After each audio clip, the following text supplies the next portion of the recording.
What like a show. we're going live right now, so we can talk about this. I think we have a little bit of a delay, but we'll see what happens.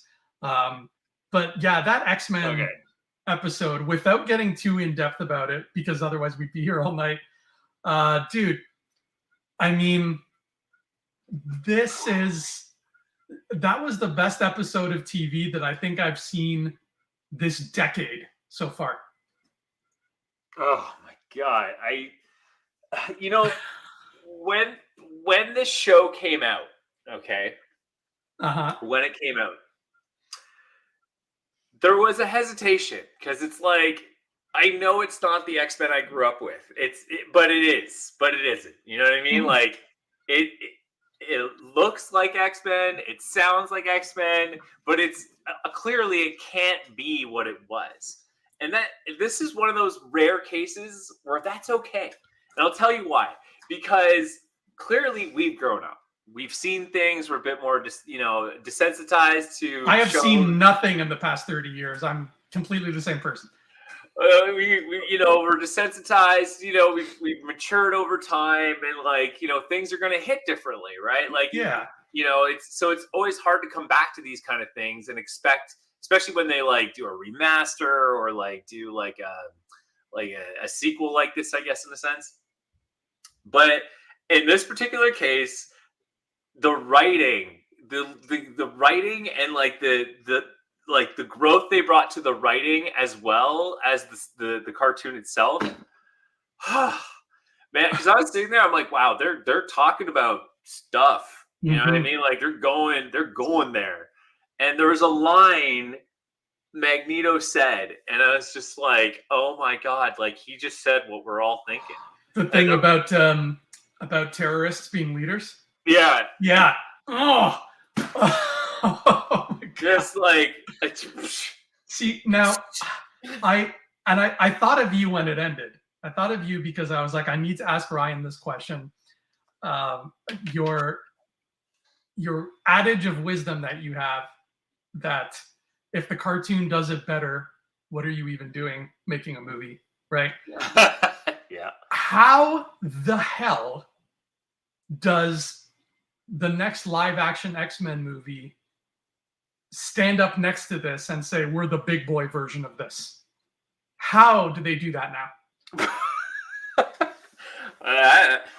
We need to bring Kevin Feige on here and ask him that question, because I personally don't know. I don't know, because here's the thing. Deadpool's current trilogy run is pretty good. It's amazing. It's fantastic.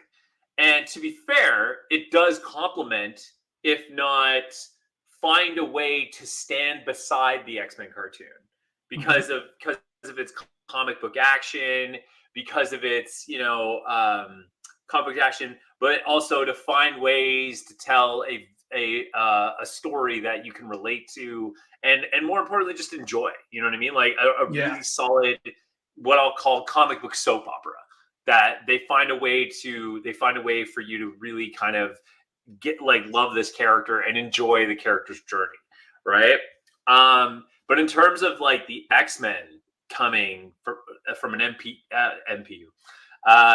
MCU perspective, it's like I don't know how they're gonna do it, and the only way I could see it being done is literally just ripping from the cartoon, in the sense of seeing them infiltrate government facilities, being the stealthy team that shouldn't be in the spotlight, but they're being thrusted into the spotlight.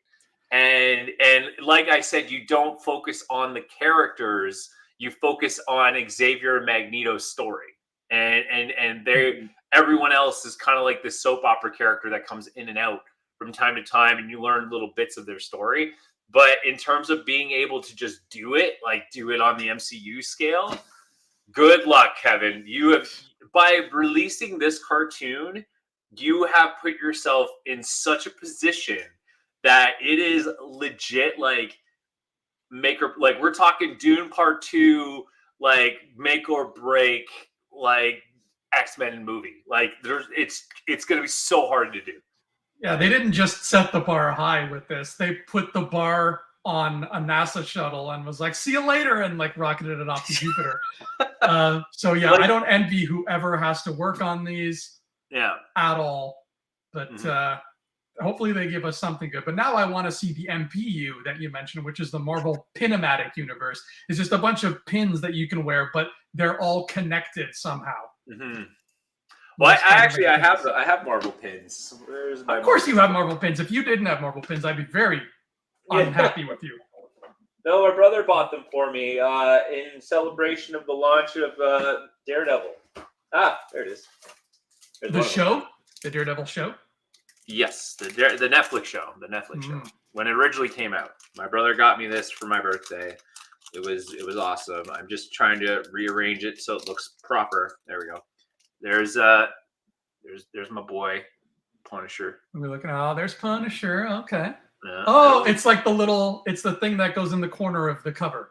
Yeah, exactly. Yeah. That's awesome. For some reason the green screen's picking up on the Marvel I don't know why. But again, fairly dope. And it's funny because it's not even green. There's the other ones. Okay. Yep. This is one you're gonna love right here. Ooh, what is it? Big Willie. Yes, Big Willie. Of course. You need a Big Willie pin. Look at him. He's so happy. Yeah, and then I'm pretty sure I got a Daredevil one. I remember my brother got me 4 of them, but for some reason I can only see the 3. I can only see the 3. I'm pretty sure I have a Daredevil one, but then I also have Elektra. Oh, cool. Very nice. Where do you get those from? That's Mundo. That's right. Yeah, they make some good pins. Yeah, the MPU is going to be a thing. Welcome to Infinity Rewatch X, everybody. I'm Andrew Fantasia. What's up? I am Ryan J. Marvel. Ryan, can I make a request? Yes. For this episode, for the entirety of this episode, can you and I just call each other Bub the whole time? You know what? Actually, for this episode, you know what we should do? Actually, maybe as a special episode. Just one sec. We're not going to take off our shirts. I told you already. That's not happening. Well, then why are we even doing this to begin with? You know what? That kind of stuff sells, okay? It sells. But it sells if you look like Hugh Jackman who I think this is the most jacked Jackman we've ever seen, right? This is like peak Jackman, this movie. Yeah. We should spend an episode, maybe the last one, just building this guy. Oh, that's right. Yeah. Your claws. I do think, maybe we should record us as we talk about maybe Logan and just build this. Yeah, together. Yeah, you should be building that throughout the whole Logan episode, and at the end you just hold it up. Yeah, it's pretty sweet, man. It's really awesome. This is probably the most jacked of Hugh Jackman. Okay, so let's do the round robin that we usually do, which is talking about where we were at this point when this movie came out. Where were we at? So what year was this? This was the year. This came out July 26th, 2013. And honestly, I tried to remember, and I really drew a blank. I think this was the start of me becoming a lifeguard in the city of Mississauga. I don't think you've ever told that story on this show, and now like everybody who listens is like, "What the hell?" Plot twist. Yeah, because for me in university at this point, we weren't working out, too much. You don't go from acting for film and television to straight up science and theory. It doesn't it doesn't want to work. Okay? You get major whiplash doing that. Yeah. The only courses I did well in were the what are they called? Tutorials? Yeah. Anyways, the not the lectures, but the tutorials, because they were more hands-on. Like we had a fitness class, I crushed that. We had a movement class, I crushed that. Mm-hmm. All the stuff that people normally wouldn't want to do because they're all super science minded. I crushed it because it was all physical stuff. So I really enjoyed it. But yeah, I became a lifeguard at this point. And my brother and I were still following the superhero thing pretty passionately, I would say, at the same time. And yeah, Logan, man, or sorry, Wolverine, man, I remember being super excited about this because of the players that were in it. Okay, like if you look at the roster of characters from a comic book standpoint, this is it. Like this is huge. And my brother at the time, he had a lot of Jim Lee X-Men comics, and one of them was when Wolverine goes to Japan. He goes with Angel. He goes with Angel, coming back from Archangel stages, and they were going to Japan because he was helping his master, but he was also relearning his martial arts. So we were stoked because of the amount of storytelling you could do with Wolverine in Japan. Even if you take the original cartoon and you look at the Silver Samurai episode, or like the Yoriko Lady Deathstrike episode with the Out of the Past series, all that stuff is like, it's like gold. Like you're dealing with the kind of one of the most crucial times of Wolverine himself. And the roster of names, and I'll talk about it as we get into the movie here, but there's a lot of good characters from the comics in this, like a lot. Like they did not hold back. Like this is almost kind of like, this is like Wolverine's Avengers level movie of like so many cross characters, cross pollination. See, it's interesting you say that because like obviously you have a deeper knowledge of the Marvel lore than I do. So a lot of these characters I didn't know too well. I felt that way when Wolverine Origins was coming out because I looked at it and I was like, okay, you got Wolverine, you got Sabretooth, you got Deadpool, you got Blob, you got Gambit. I was like, wow, that's a big movie for just a spinoff. Yeah. With this one, I didn't really know anybody in it, but I was still excited for it because it was promising to be better than Origins. I think if we trace our timeline, Bub, I almost said your name, but I'm calling you Bub. I think if we trace our timeline, I'm trying to remember. So you and I graduated from college in 2008. Right. Then, like, after college ended, we hung out for a bit. And then there was like a stretch where you and I didn't see each other for a long time until Boris and Carolina's wedding. Yeah, because you were just like, I don't want to talk to you anymore. You're lame. Yeah, I was like, kind of grew too cool for me to have around. So yeah, I became like a drug kingpin, and you were just like, nah, man, that ain't me. You were a cop. You were trying to hunt me down. We had like a De Niro Pacino Heat situation. Yeah. Right. So that wedding was 2016. Mm-hmm. Right. So how long was that period of time where you and I didn't see each other? Because maybe I feel like this movie falls in there. It definitely does. It was within that. You're right. It was within that time frame, and unfortunately, at that time, I got too crazy with school and work, and we also didn't live near each other, as we still technically don't. Right. So it's hard to keep track with each other. Yeah, so this is kind of in the early parts of us, the early side of, well, not early, but like the early side of it, for sure, where we weren't hanging out. Yeah, so it would have fallen in that spot. And I think the only thing I can think of in terms of where my life was at this point, I was working at Starbucks at the time. I know that for sure. But yeah, it was because it was the summer of 2013. It was a year after Avengers. So we were in an era of optimism when it came to superhero movies. Just pure like, oh my God, they did it. Now what else can, like, the sky's the limit. So we were in that happy mode of like, hey, they're making another Wolverine solo movie. Great. The last one was trash, but whatever. We're riding the high of Avengers. Let's go. So that was kind of where my head would have probably been at anyway. No, absolutely. I forgot about that the first Avengers was out around this time. I remember too, I was like, remember feeling like they could do it, man. They could just like somehow merge the worlds, or like X-Men. Like at this point, I'm like, there should be no, I remember saying this too. After Iron Man for Marvel, there should be no excuse why, like, to make a bad movie. There should be no excuse. Nope. And yet Fox kept rolling with the punches. Like Fox is just like, oh yeah, here's the one. Here's the Like, to be fair though, like, here's the thing. This was one movie where it could have been the turning point. It like, if you look at all the pieces they had and looked at like kind of hitting a refresh button, and by still preserving what they started with and hitting refresh with Wolverine.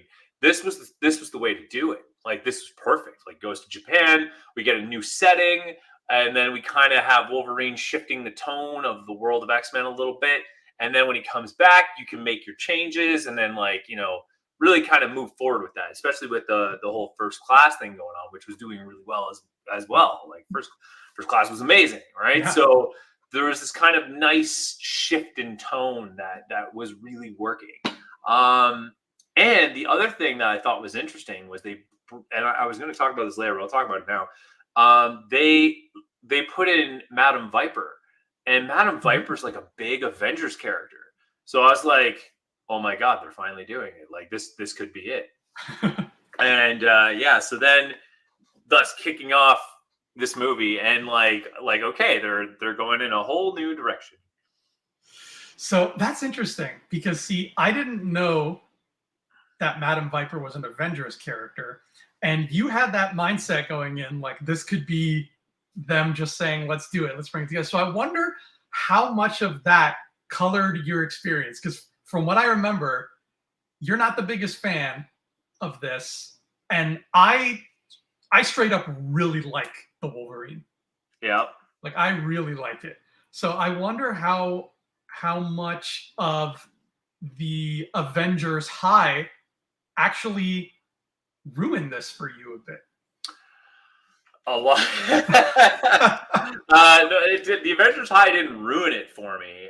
The Avengers High just set a standard that's like, because I'll never forget, we saw Avengers. I think I messaged you about Avengers too. That, like, I remember, like, we had like maybe a brief talking period about that, but the Avengers movie, I remember my brother looking at me after the intro. Okay, like, yeah, we're talking when Fury's chasing down Loki out of the building, and they shoot down the copter, and he goes up, and then they're like, "What do we do now, sir?" And he's like, "We get ready." And then it like kicks off the Avengers thing. My brother leaned over to me, and he's like, "That was just the beginning of the movie." And we're just like, yeah, the whole time we're just like that, like the whole time. It was amazing. But yeah, so it set a standard. And the problem I had, and the biggest problem I have with this movie, is the story is good. The story is really good. But the problem is the foundation it's built off of is really weak. And so the problem is that, especially too, because like X-Men at this point is separating. You have the original X-Men trilogy, which, to be fair, I always give the first movie a pass because it was like the first of its kind. And then the second one was like an amazing icing on the cake. Like, it was like, okay, we're getting momentum, we're building somewhere, we're going somewhere. Then the third movie was just like a pure gong show and just like going all over the place. And, I don't even know how you recover from that. So it's kind of like First Class comes out, and it's like, okay, yeah, we can work with this. We can build something nice and magical out of this experience. Magneto's awesome. We got James McAvoy as Xavier, and he looks the part. He's really committed. And of course, Michael Fassbender's Magneto is just like pure joy to watch. So it's kind of like, yeah, there's kind of, like I said, there's this shift, right? But if you look at the story of Wolverine in this movie, if you take it and just put it on paper and take away the fact that they did a trilogy before this and is built off of the Hugh Jackman X-Men universe kind of thing, there's this kind of like moment of like, man, they got something here. This could be really fun. But because, again, the key thing I wrote in here was that, like, because again that it bases it off of the X-Men world that we've seen, it doesn't work because there's so many issues that you have that you take personally that changes it. Interesting, because that was actually a plus for me. No, how could it be? How could it be? Tell me. I don't think I knew going into it. I could be wrong. Like, going into it, I thought, okay, here's just another Wolverine spinoff, whatever.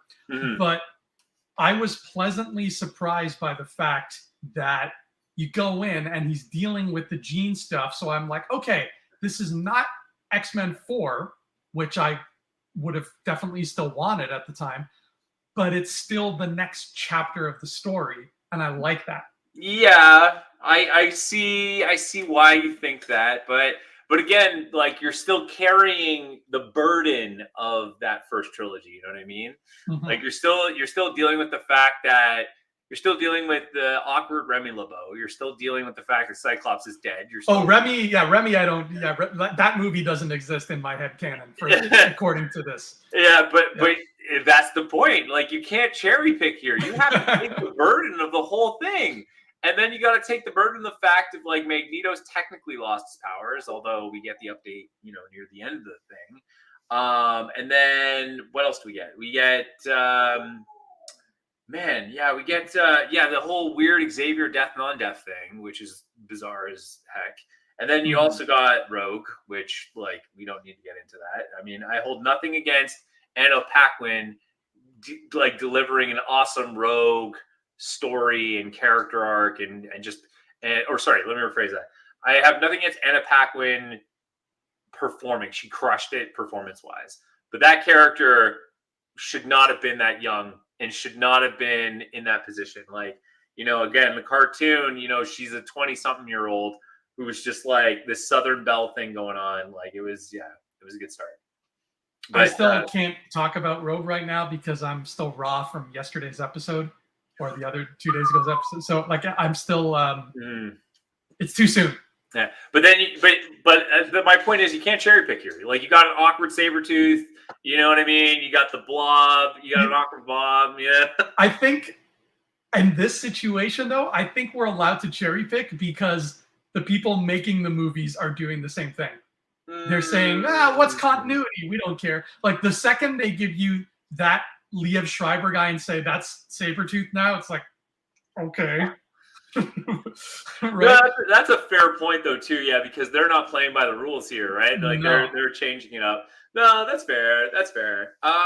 Well, and I like that this Logan that we get in this movie. I like that his whole sort of thing, the ride we're taking with him, is he's got to get over the fact that he killed Jean.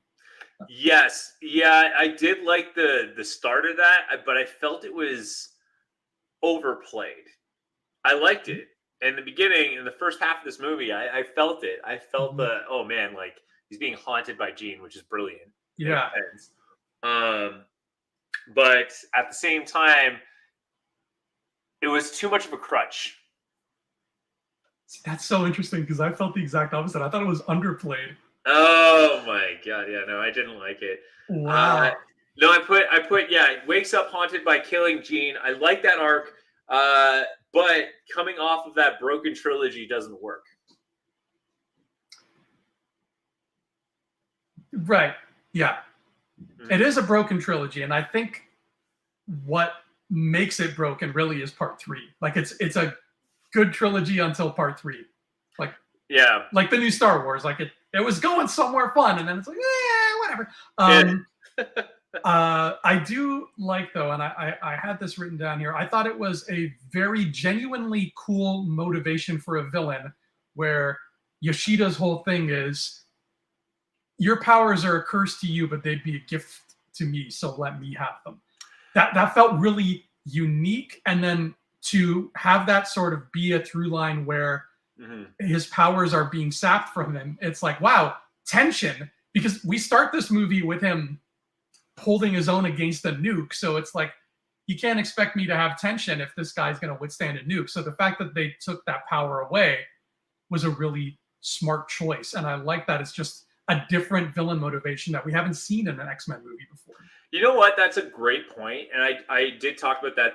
It said as the movie starts, as Wolverine is a prisoner of war in Japan. He has his bone claws, which was a great indicator for people that are new to the world of Wolverine.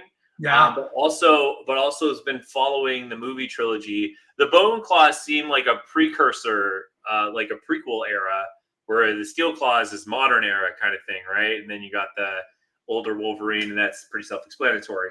But I also, I did talk about, like, it was a tough pill to swallow watching him take an atomic bomb, and he heals from it like no problem. But you're right. The way they grounded it was clever because the anchor was the Yoshida. Yoshida was the anchor of the whole thing because he witnesses this miracle and he kind of looks at it as oh my god, like this man's been given a gift. And like they kind of, but like it's such a delicate thing to do because you don't want Japan to feel like they don't know what mutants are, but at the same time, because of the tradition and culture that they bring and the mysticism that it brings, there is that kind of disconnect of like mutation versus gift, right? And what it would mean to have that gift. And I did love that, like essentially Yoshida was like done, like like he wasn't going to survive it. He's ready to go through with killing himself and all that stuff. And then Wolverine saves him, and it's brilliant. It is really well done. Which leads us to Wolverine being in Japan, or bringing Wolverine back to Canada, essentially. Woo, Canada! Woo, Canada! I always love when in Wolverine's story they make an effort to like put him in Canada, kind of thing. Yeah.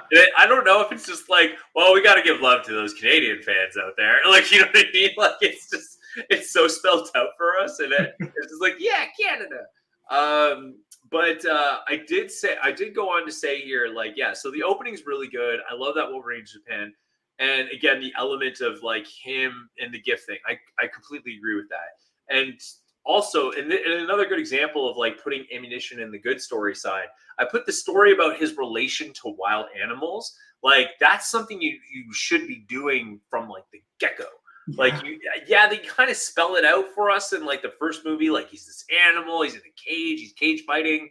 But to really take it one step further, that the only way he feels understood is through other wild animals, right? Mm-hmm. Because people like poke and prod them, like hunt them.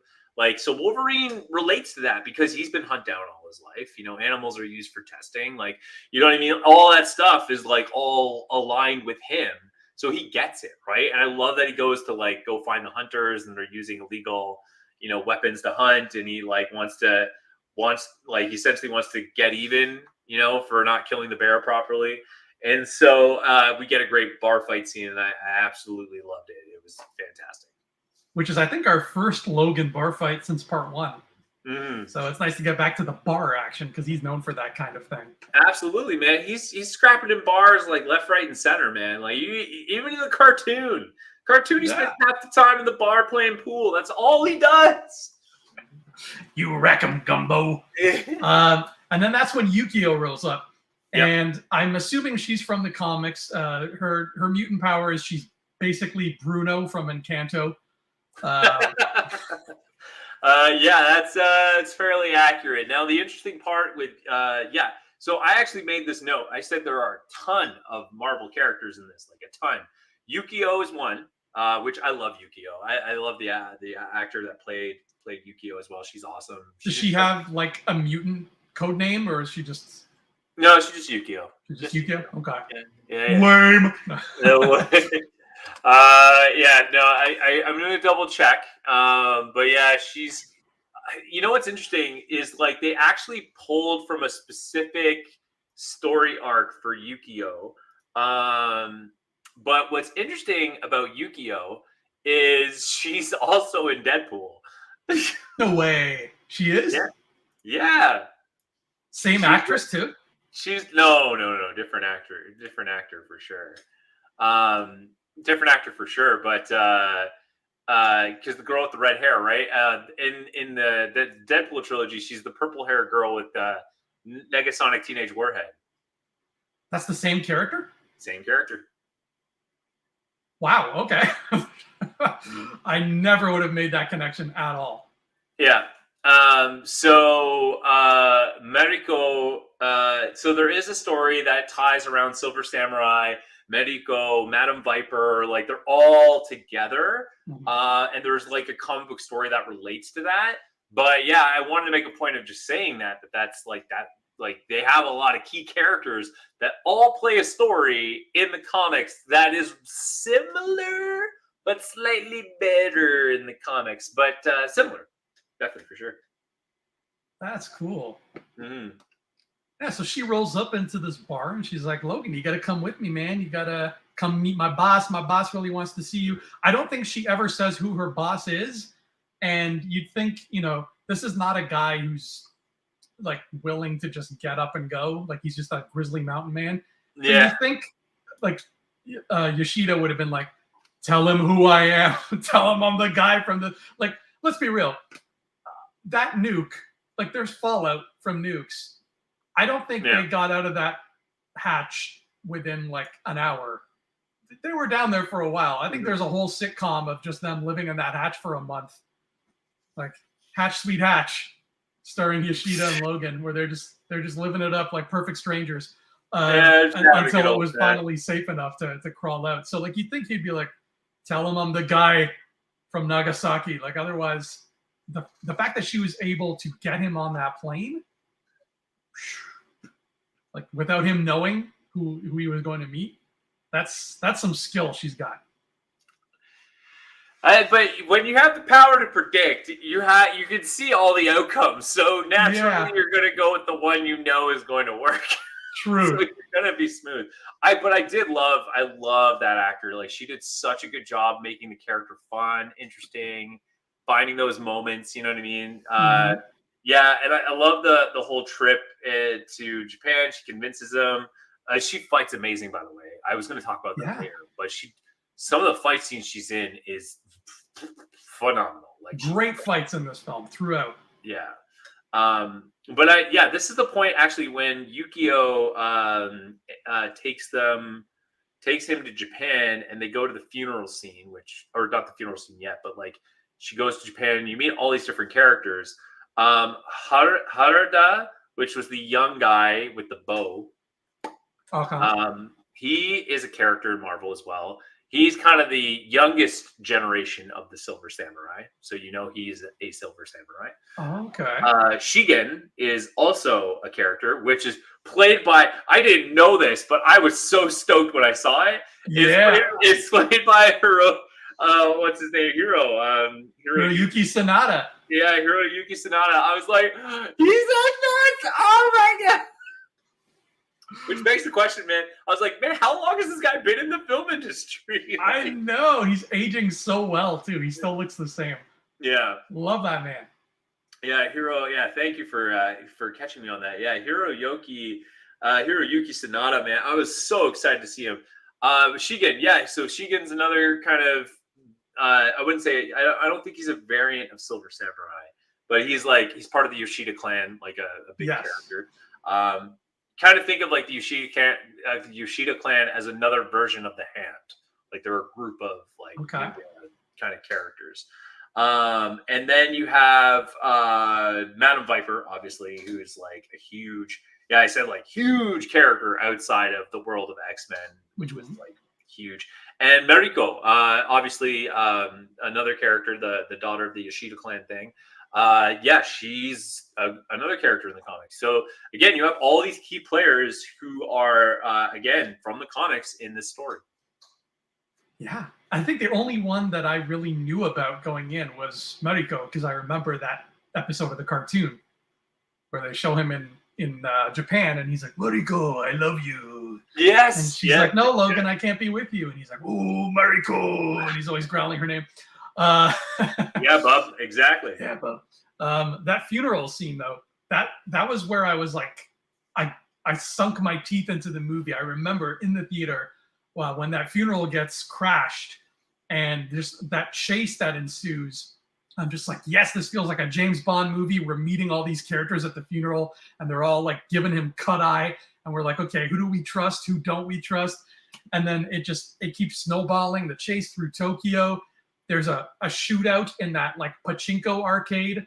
And those must be really addictive arcade games because like guns are going off and the people are still playing. It must be really, they must really be pulling some big bank in those machines. And then we end with that bullet train sequence, which I don't know about you, Bub, but that feels like a really hard level in like an NES X-Men game. Like Wolverine on that bullet train, like jumping over those things. Yeah. Right? Yeah. No, honestly, that bullet train sequence. So the whole funeral sequence, including up until the bullet train, That whole fight sequence is awesome. Like that was a big seller for me of this movie. Being like, oh dang, like this is really fun. I think the big call out moment that I wanted to say in this one is I love that Wolverine's on the top and he takes off his claws and like missiles down. Yes. The guy. I was like, that's how you do it. That's fun. I did also notice that they actually had a variant of the silver samurai armor at the funeral. You see it hanging at the funeral, which is really cool. And that's kind of like the legit silver samurai armor, right? Because the one we got at the end of the movie is more like. I'll talk about my frustration with that later. But that armor there would have been perfect. They just that armor. I did want to point out something though that was interesting with the funeral, because the funeral kind of, what I will say is like a really pivotal moment in the story, because it activates all the key players. All the key players in this story are in that one scene essentially. Yes. And leading up to like the main villain later. But Madam Viper, the problem I have with Viper, and this is a real issue I have with storytelling at this time, especially for like people unfamiliar with the character or like don't have experience with comic book characters, is Madam Viper. They kind of make her too much snake-like. Like, if her name, like they don't say her name's Madam Viper really, or I think they call her Viper or something like that. But like, they have to take the snake motif too far.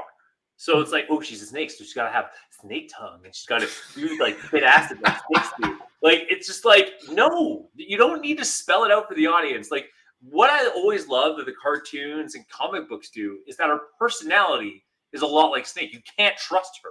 You don't know what she's going to do. She's always kind of ready to, like, she's always kind of in this very still, eye-piercing state that snakes have, and she's always ready to, like, go, you know what I mean? Like, snake strike kind of thing. So you kind of always have to be on your toes around her, thus making her a snake, right? But, like, you kind of go too far with this whole, like, she spits acid. She's got the, like, the little snake tongue. It doesn't work. And then the snake eye, like, why? Why are you doing that? Like, the character's personality spells out the same characteristics as the snake. So you don't need to push the character further than that. And I get you may want to modernize and reinvent the character a little bit. But the coolest thing about her in the comics is that she is immune to virtually every poison known to man. Like, her body can, like, withstand any poison. So she has, like, insane immunity and all that. But, like, to that point where she's, like, burning people's faces and all that stuff, the skin peeling thing, like, no, don't do that. Like, the character, and, like, she had the outfits too, and I'll talk about that later, but she has the outfits as well. So it's like, you have the great, like, the character sells itself. The actor did a great job. The character was there, and the character had relevance within the story. So it worked. But you didn't have to go as far as like, she like can like, put acid in guys' faces burning off, and the Wolverine losing his powers thing. Like, no, you could have found some other cool way to, like, I did like what they did, actually. In fact, I did like that, but you didn't need to add like her spitting acid. Like, maybe her building the technology to do what she did to Logan was perfect. Like, that's something cool that she does. You know what I mean? To make it seem like her snake bite, if you will, quote unquote, like, was the mechanic that prevented him to lose his powers. Yeah, I can pick up what you're putting down there. Like, even though I didn't know her as a character too well, and I still don't really know much about her, but like that, her knowledge of poisons mixed with those green outfits she wears, that's totally snaky enough. Because I had a thought during the movie, and I'm like, okay, I'm a person at the front of the theater. If a person at the back of the theater who only knows these movies sees her spit that tongue out, the first thing they're going to think of is Toad, and be like, is she Toad? Is she Lady Toad? Yeah. So they put a bit too much of a hat on a hat with her, and I think they overdid it. She was a memorable character. Like, I always remember, this is the movie with the snake lady. But I would have been fine with just like, they did not need the whole, even though that looks cool. It was a cool effect, and like I forgot I put the note. Like, I remember how epic the train fight was, but you're right. Like, later on when we get the kind of Madam Viper action sequence, Yeah, like I thought the snakeskin peeling thing was cool, but it didn't need it. Like it just you had like the looks she had were cool enough as it was. Like, Yes. she's such a fun character. They one thing that I noticed they didn't do, and they did it in the Avengers cartoon, was like her face is slightly mangled, so she always wears black hair covering the side of her face, so you don't see it. This one I didn't like that she was bald. Like the like, does she have to really commit to that level to look like a snake? Like no, no. They should have had her get in a fight with Jafar at some point. Yeah. Now that Disney owns Fox, that's what's going to happen. The next movie on the docket is Jafar versus Madame Viper. But like moving from the funeral on to like Wolverine escaping with Mariko, going to like kind of like an old country Japan. Yes. I was saying like it's such a beautiful setting and premise for a story. And I love that Wolverine loses his healing. Like it's such a great way for the character to relearn themselves and like bring back kind of like the core values of the character. Like I always love that in the story. Like, you know, it's funny that you bring that up actually, because the timing is perfect. Speaking of Disney movies, like the Hercules is like my pinnacle favorite movie of all time, because I love that when he loses his powers, he loses like he kind of has this moment of like, you know, he gives up on the whole idea of heroism, and then it takes the environment to reinforce the value of what true heroism is. Like, there's no better story mechanic than that, and that to me is like, you know, that to me is the best kind of layman's version of Joseph Campbell's Hero with 1,000 Faces. Like that's how you do heroic storytelling, is you take what makes the character super heroic and you take that away from them to really reinforce the value of why they are who they are. And it goes back to the motif earlier of what you were talking about with, Yoshida, like looking at his curse as a gift, and that it's a gift to him, but it's a curse to Wolverine. And he's like, I will take it off your hands. But that story mechanic right there is the most beautiful thing, is having the environment reinforce the core values of the character and why the character needs to be the way they are. That's great storytelling by them. Absolutely. And I love this part so much. I love that you take Logan out of his element where there's nothing to fight. There's nobody to beat up. He's in a soft, idyllic, rural area where it's just him and Mariko in this village. And she's kind of teaching him about her culture. They're getting to know one another. There's, you know, nothing for him to go berserker rage against. Even as a little kid, I liked this like side story that Wolverine goes on, and it's strange because, you know, a little kid would probably be like, yeah, I want to see him with the X-Men and fight Sentinels, but it's like when the turtles go to April's farmhouse. Like, it's that moment, and you need that, and it's such a cozy, comfortable midpoint moment for the turtles, and it's iconic to me for the turtles. And I feel the same way here with Wolverine, getting him in that spot and getting him to again, this story is about him getting over Jean, killing her, and then what other better way to get over Jean, who the movies told us he loved her, fine, even though they could have fleshed that out better, but have him meet another woman that he falls in love with, and give that woman sort of the tools necessary as a person to deal with a guy like Logan. And that's what Mariko's got, because she doesn't put up with Logan's bullshit. No, she doesn't. Yeah, she's straight up like his chopsticks. She's just like, nope, that's not what we do here. And Logan being Logan, he forgets within 2 minutes, and they're up again. And she's like, no. And so that shows you right away we're already dealing with a very different woman from Jean Grey. And that's exactly what I think this guy needs right now as a character. I love this part. No, it is true. And it like, this is where the movie really shined for me in terms of like developing a character, like clearly as I just like kind of gushed about it earlier. Yeah. But the other thing I loved about it, and this is how you do how you do it. This is how you do it. And this is how you do great storytelling, because, you know, one of the things I loved about Wolverine, especially from the cartoon, was the episode where he goes to Japan and fights Silver Samurai. He looks at his bestiality as like, as a problem, right? Like, you know, because he's only looking at it through a limited lens. That like his anger can cause collateral damage. He's worried about hurting people around him because of that. Like, you know, I remember he screams at Xavier and he's like, "I almost hurt Jubilee and I didn't care." Right? Yeah. Like his anger consumed him so much. And when he goes to Japan, you know, Japan reinforces the idea that, like, you know, you have a purpose and you're not seeing your purpose, right? And his purpose is, as animals do, is to protect.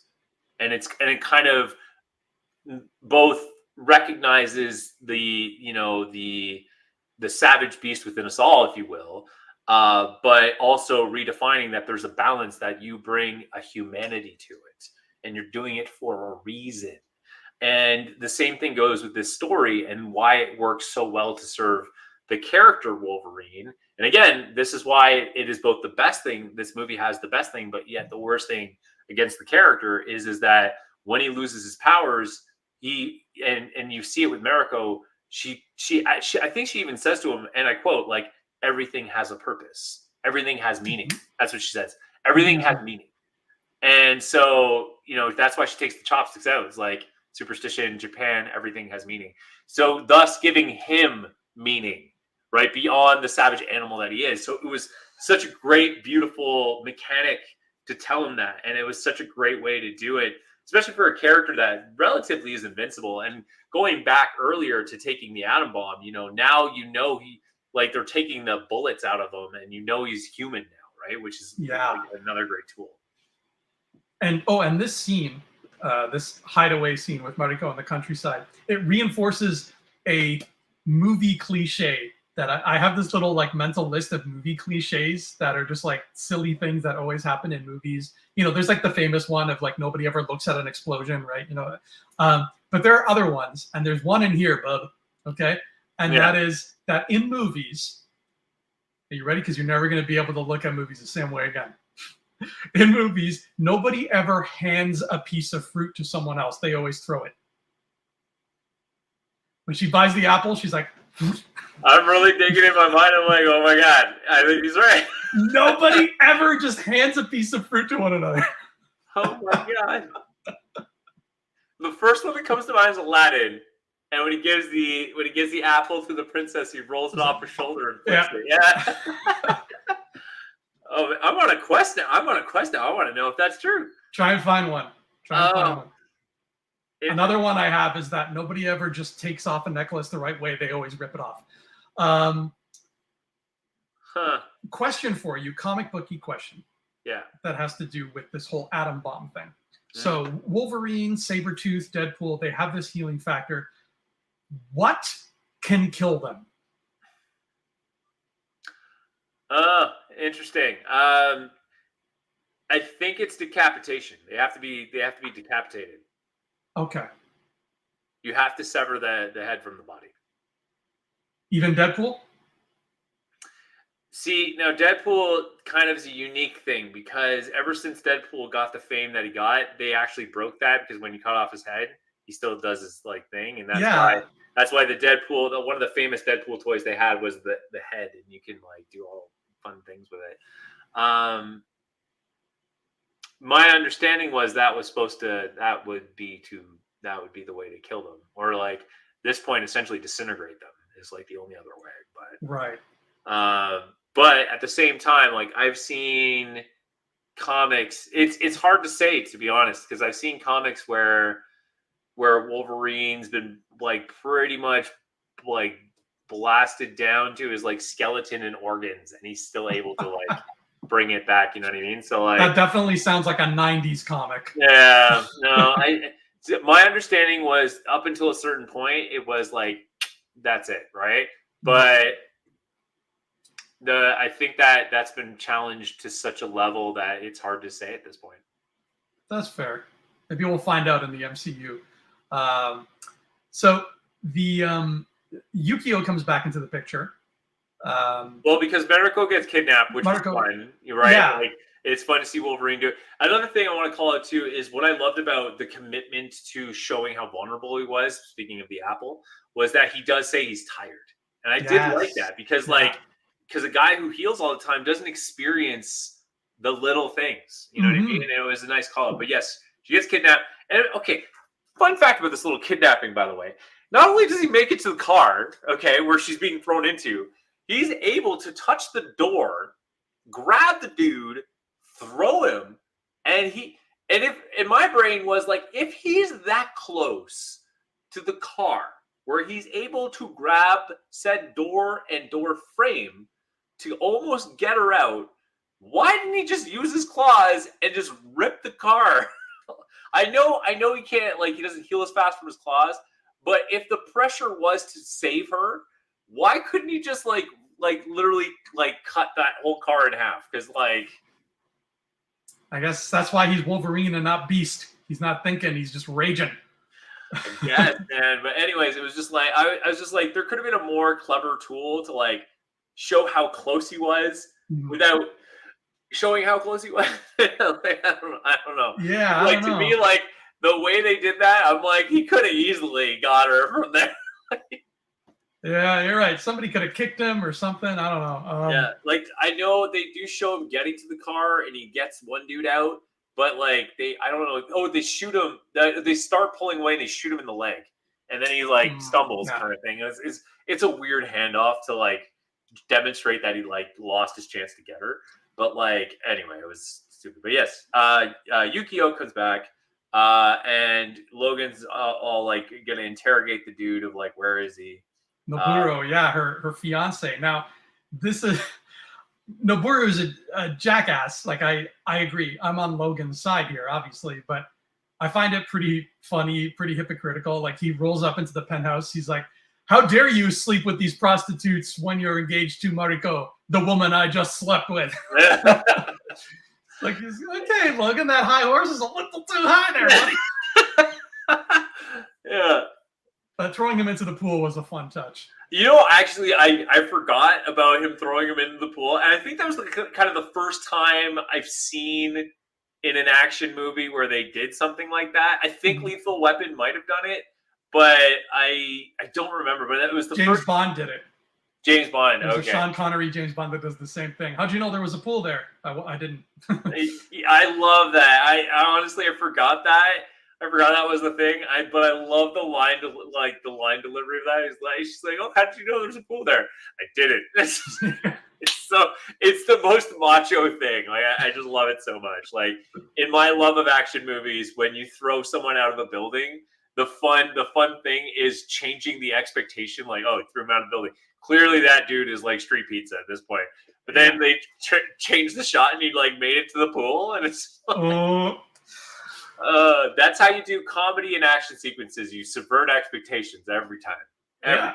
Unless everybody in the theater is a hardcore James Bond fan, in which case they all have the same expectation, and it was not subverted at all. But an expectation sort of that does get subverted, or at least a subversion that happens, is we get what I love to see, and what I know you love to see, Bub, is when like superhero powers are used in unique and interesting ways.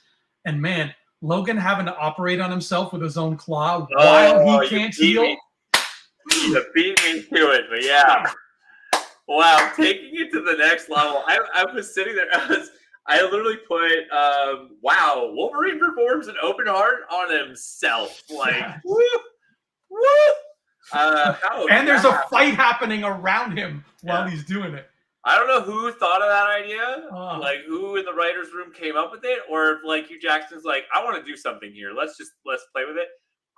That was an idea, let me tell you. If I had been doing the Fanny Awards in 2013, that would have won Best Action Scene of the Year. No question. Yeah. But actually, it's funny you say that too, because I did put at the same time, like leading up to that moment, like, wow, the sword fighting in this is like really good. It is insane. You get what you pay for with Hiroyuki Sanada. Oh, yeah. This, I mean, Hiroyuki is like he actually has a background in. That name's gonna kill me. You know what? I'm not gonna try to even say what the name of it is. I don't want to say it's kendo because it's not. It is an actual samurai form that he knows from real samurais. But yes, the fighting is insane. Even like, and Yukio does some really cool stuff. Yeah. With her takedowns, the sweeping with the sword sleeve, like everything like that was just amazing to watch. I also put ninjas because like there's a ton of ninjas. Fun fact: Logan's death. Yukio. Before this happens, Yukio talks about how Logan dies, and she says, "You die with a part of your heart in your hand." Yes. Okay. In Logan, he dies with X-23 holding his hand, and she's a clone of him. Yes. Exactly. Isn't it great? So that's what happens when you get the same team making consecutive movies. You get gems like that. Yeah. So I literally put Logan's death predicted and plays out in Logan movie, which is really, really dope. But yeah, so the open heart on himself, just wow, and you feel that scene, like he's like, ah, like, and he's like, and the camera moves like, I can't say, ah! Like you're just sitting there like, oh my god, oh, like it was intense. That's a much more profound note that you wrote than the one I have here. I have. During the sword fight with Hiroyuki Sanada, Hugh Jackman is so ripped that Logan's pecs have their own choreography. They're like bobbing up and down. Yeah, they're just like there. But like to get under your rib cage and like rip it out, like, oh my god, that was insane. And then the fight with Hiroyuki and Hugh Jackman later is really fun. I love that the climax is like, he's like, what are you, like, you're a monster or something like that. He's like, no, I'm the Wolverine. Like, I mean, cheesy, but it worked. That's like the 80s action movie one-liners I expect in the movies. That's how you do it. So we get to the final climax where the facility is, and I kind of love the scene where like the arrows, the ninjas are all putting the arrows of ropes in him, and he's just like, god, yes. It's such a beautiful imagery of Wolverine. Yes. A bit too much, but like because you know how OP Wolverine is, it works, and the imagery of it is beautiful. And then we get to Madam Viper. Now, so in the facility, when Madam Viper comes out, she's wearing this kind of green leotard outfit, and she has 2 black belts. That is like her iconic comic book look. And I was like, wow, they committed to this. Like, whoever was on this one, I feel like it was probably Feige. If I didn't pay attention to the credits this time, but I feel like whoever was there on set or part of the production that day and time, it had to, like, that person was committed to comics. I don't think it was Feige.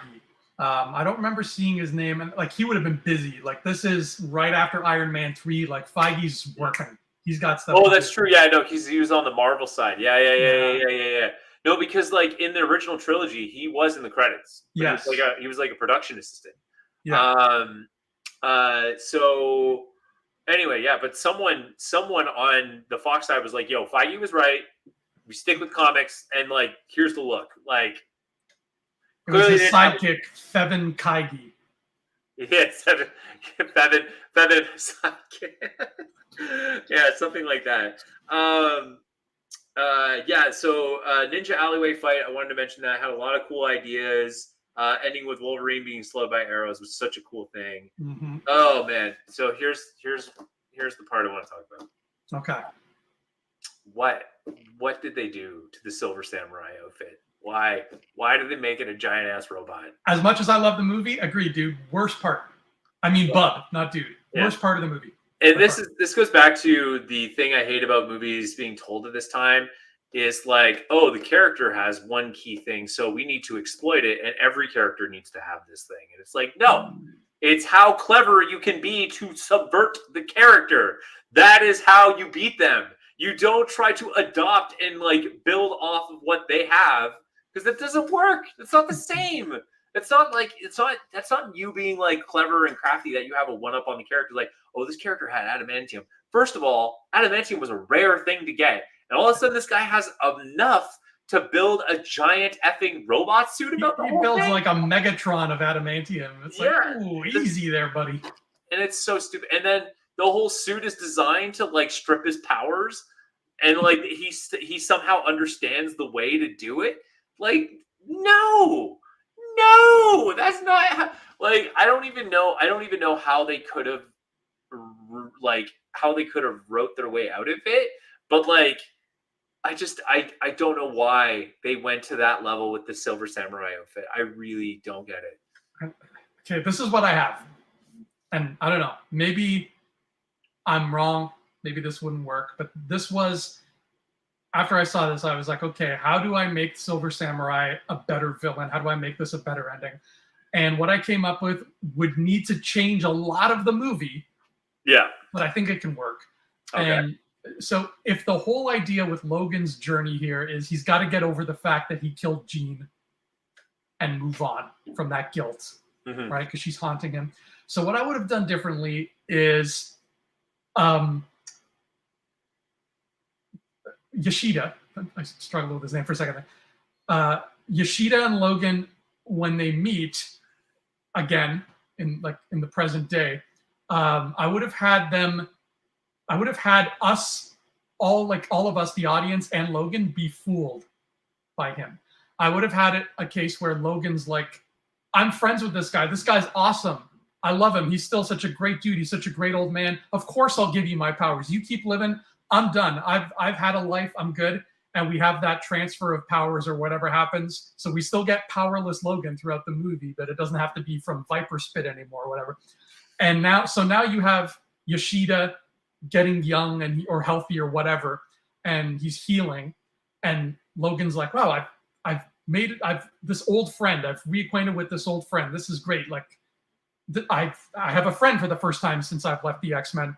And then slowly you start to unravel like, oh, Yoshida's a dick. He's doing these bad things and blah, blah, blah. And then you can still get that moment of Logan realizing that and then running off with Mariko. But what you end up with is Logan's like, I have to kill this guy who I thought was a good friend of mine, because at the end of the day, there are monsters in the world, just like Phoenix. She was a monster that I had to put down, but I'm not one of those monsters. That's what I learned through all this. Yeah, it's differentiating him from being a difference between an animal and a monster kind of thing, right? Like, yes. Yeah. That's how I would have fixed Silver Samurai. I don't know. What do you think? I love it. I would have preferred that way to go about it. Honestly, I feel like you really landed it home with like the difference between being a monster but being an animal, like embracing your inner animal, your savage side, if you will. You know what I mean? Mm-hmm. Like that would have been such a beautiful way to do it. And then having him wearing the armor, you know what I mean? Like there could have been more significance around the armor as opposed to just like throwing it in there for fun kicks and representing 2000 robotics, I guess. I don't know. But like they just, I don't know. It felt awkward. Like it was such a weird thing. Like even like they could have even had the father actually die, and then making the Silver Samurai Hiroyuki's character, Hiroyukio's character be the wear the armor and make them think it's the father still being alive, but then in the end, it's not. Yeah. You know, like there's so many ways to have done it, but like I don't know how they would have done it, but like your way is definitely a great way to do it. But because that is the theme of the movie, and that's why this movie kind of again continues to fall flat for me, is because the theme of the movie is to show Wolverine that there's a purpose for him.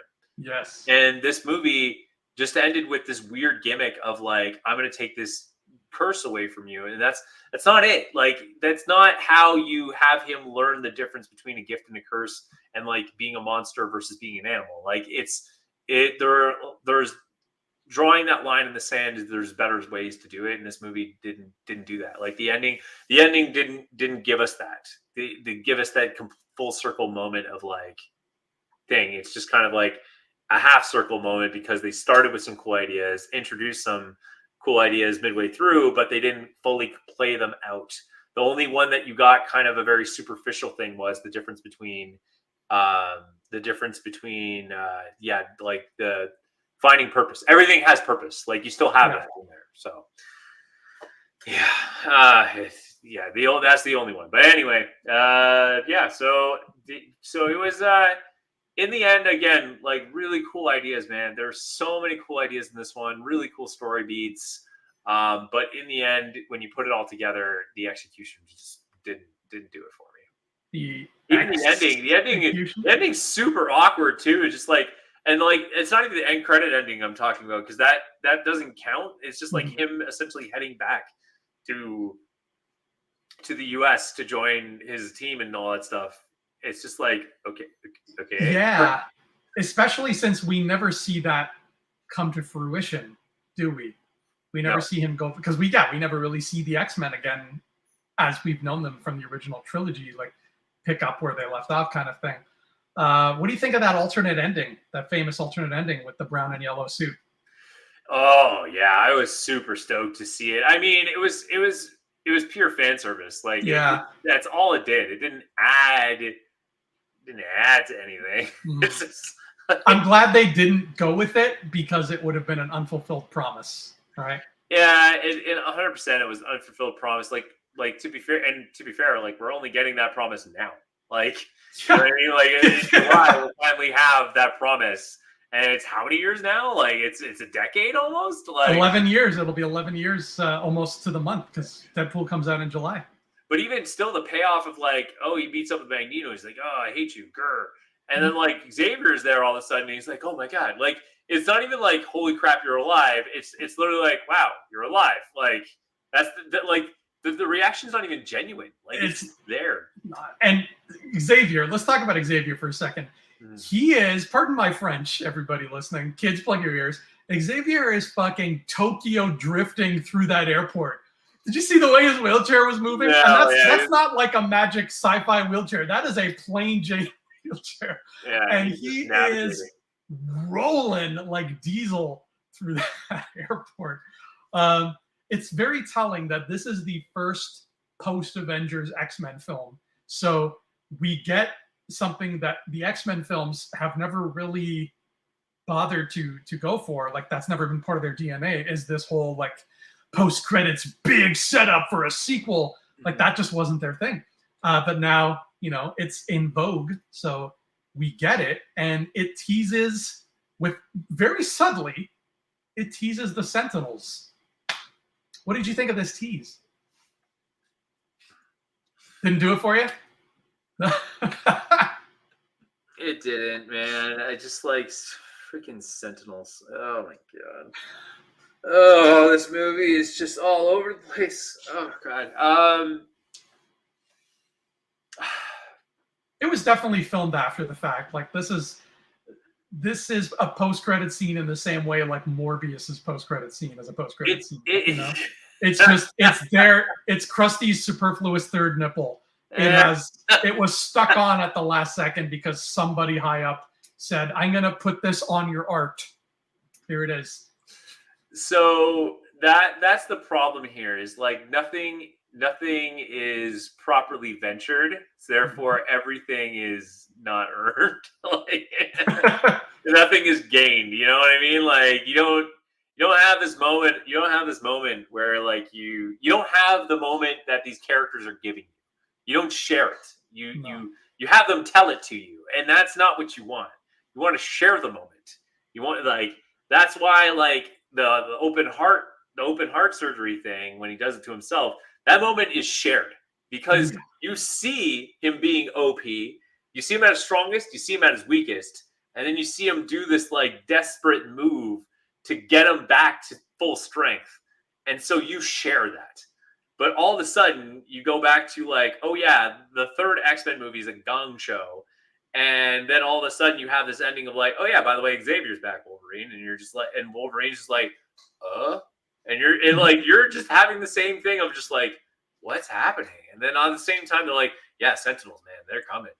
They're coming. We got to be ready. Right. It's like, what? Like continuity is not their strong suit, because the last shot of X-Men 3, if I remember right, is Wolverine like rolling up on that balcony, and he's like, I'm super happy. And then now the next time we see him, he's in Canada, and he's like, I'm super depressed, and I don't know what a barber is anymore. Yeah, so, like you're just you're just thrown around with this character, and it's just so awkward. Like, and that's my point. Is like, what made the first two X-Men movies amazing is the story of Xavier and Magneto, and how the world is changing around them. That's it, right?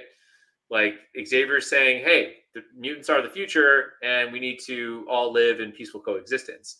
And Magneto saying, "We are the future," and he's saying, "But we need to rule them, right?"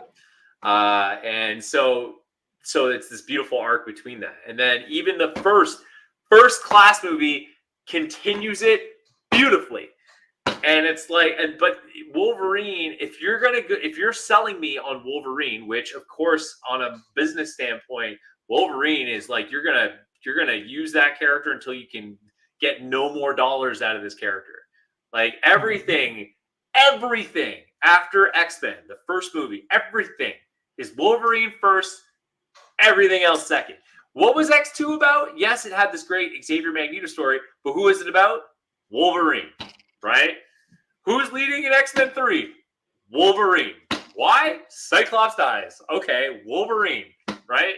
Now, okay, we finished an X-Men trilogy. Now what are we going to do? Focus on Wolverine. Are we going to do other X-Men origin movies? No, we don't care. Why? Wolverine is selling us money. And then all of a sudden, you expect me to believe that at the end of Wolverine, the movie that has his name splattered across it, okay, full title. At the end of it, you expect me to take Wolverine back to Magneto and Xavier and be like, by the way, Sentinels are coming. Are you kidding? I thought we were on the Wolverine train now. And like, you're telling me that this is not the case? That's a good way to look at it. Yeah, it's not the best mid-credit scene I've ever seen by a long shot. It was very jarring to see it happen in an X-Men film. I forgot that it actually existed until watching it the other day, and I'm like, oh yeah, that's right, he's at the airport.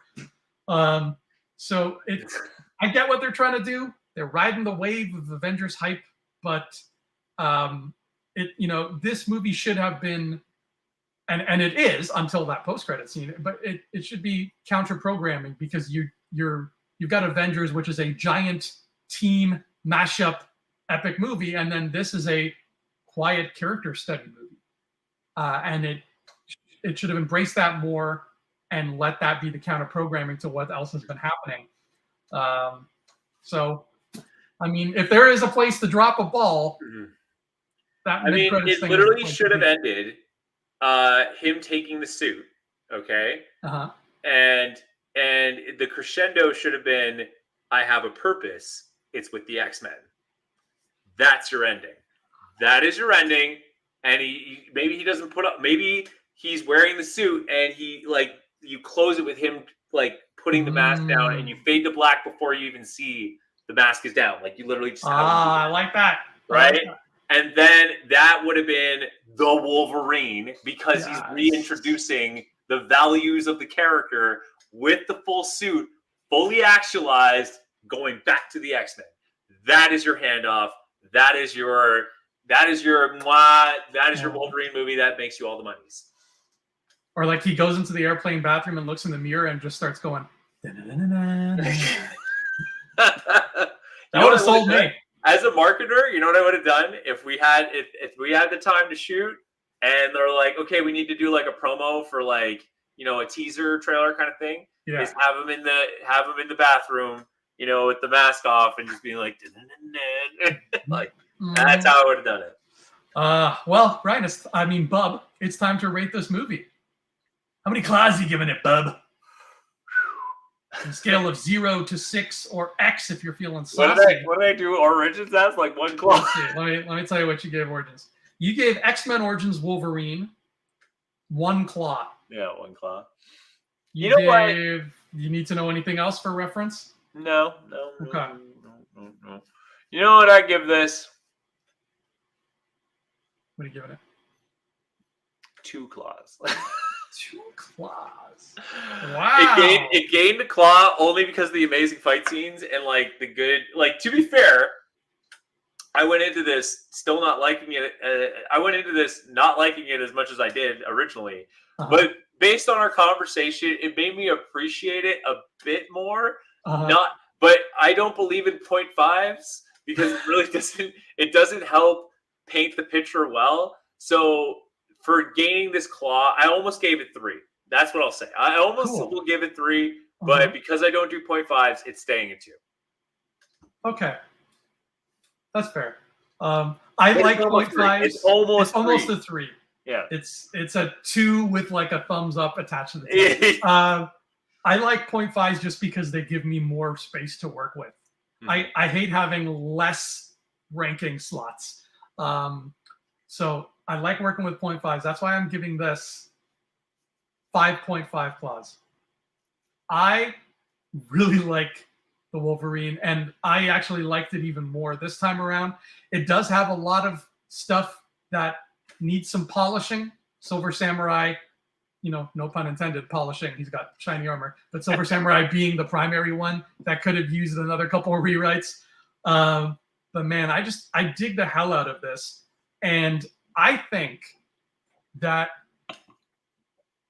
when the MCU gets around to doing the X-Men, it's a pretty safe bet that we're going to get team movies and then standalone movies, right? Here's like 3 X-Men movies, and like here's a movie about Rogue, right? Please. No. See, I don't agree with you, and I'm going to stop you right there because what I would say is you have the big group movies, and then you have the Marvel special features, which are like 45 minutes long. You do exactly what you did with Werewolf by Night, and you do one for each character. Okay. Yeah, they might do that, or even like just like a Disney Plus season, whatever. But a mini series, like a mini movie or something like that. Like that. They'll go that route though. They will delve into these like more character focused side stories because the cartoon did it, and the cartoon did it really well. Like Storm going to that African village and fighting Shadow King, or Gambit going to the Bayou and dealing with those like the Thieves Guild and everything, right? There's a lot of cool stuff in there, and I feel like this movie is a good example of what a standalone X-Men character MCU movie might look like, because there's a lot of good stuff happening. There's a lot of other characters that come into it, like you said, like they're pulling from a lot of corners, especially with Madam Hydra or Madam Viper, because like I didn't realize she was an Avengers character. So that too feels like an MCU thing to me. Literally, this feels to me like what an MCU standalone X-Men film would be like, except an MCU one would have better costumes. That's it. Like, and maybe they would handle Silver Samurai better. I don't know. But I feel like this is not only just an underrated gem of a comic book movie, but I think it's prescient in the fact that it's going to set a standard of what we can expect from how Feige's X-Men films are going to look. So 5.5 claws for me. It's really high. It's really high, but I really like this, and I think the good outweighs the bad. It's still under my rankings for First Class and X2, if that makes you feel better. That's fair. Yeah. Wow. We did it. We did it. We got another X-Men movie under our X belts. I need to check our schedule because I don't remember what the next movie is. Oh, it's Days of Future Past. Oh, I'm not looking forward to this one, Anna. Wow. Wow. I thought you liked Days of Future Past. I liked what it could have been. Okay. We're not out of the way. Like, for me, First Class was like the peak, and then after that, it's like Logan's the next one, and that's it. Like, oh man, like I'm sorry to be so blunt, but like I said, like after Iron Man, Marvel should have known. Like any project outside of the world of Marvel should know. Like, you're a new Marvel character, you can't this is the bar now. I'm sorry, you cannot go below the bar. That's not how that works. Blade did great. Blade was way before Iron Man. Blade did amazing. People still talk about Blade today. People do, yeah. But then you do Iron Man, and then you're like, this is the standard. This you do not go below this. It's if you are hitting the bar, it's pass or fail at this point. Pass or fail. That's what it is. And at this point, like Wolverine was close. It still tried to hit that bar, but man, it's still like somewhere in the somewhere swimming in the world of failure. But Wow. but future past just had. I don't even know how to say it. Oh my god! Future past had everything going for it. It had the cartoon. Just do the cartoon. The cartoon was your best. The cartoon had everything you need to get it done right. It had everything, and you just spat on it. You just spat on it and did your own thing anyway. Well, we got a great sneak preview of what's to come next time right there. You just spat on it. That's the quote of the week. Among other things, let's just start with you spat on it. That's what you did. You took the comic that pretty much put X-Men on the map, and you're like, nope, I'm going to do it my own way. We're going to make Bishop a nobody character. Mm-hmm. You want me to continue? Do I need to say more? We'll get there when we get there. Nimrod, you turned him into a freaking tool. That's what you did. I don't even remember what they did with Nimrod. I'm curious now. It's been a minute. I'm revisiting these has been a journey. Bub, where can the people find you when you're not enjoying the hell out of Days of Future Past? I thought where can people find you being super angry about? Oh man.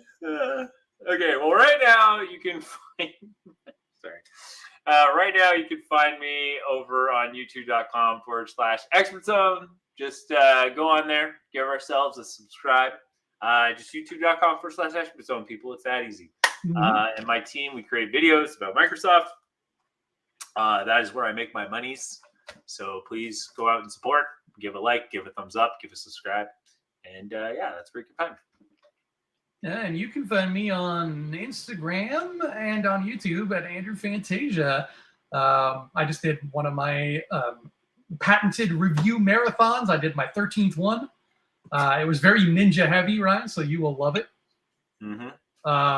And then you can find me at work just editing my student films because it is student film season. And we are working away. One of my classes, we're doing a parody of The Shining. And it's been a lot of fun to make. So that's what's going on. Are you doing like key beats and scenes from the movie? We're doing like beat for beat the movie, except like obviously very truncated because we only have so long to do it. But they're house sitting for their grandma while she's on vacation, the family. And grandma has a very old house in the middle of nowhere, so she has no Wi-Fi. So the lack of internet slowly makes the family go crazy and turn murderous. Love it. Yeah. Love it. All right, so Days of Future Past is coming up next. Until then, everybody, please have a marvelous day, bub. And Ryan loves Days of Future Past.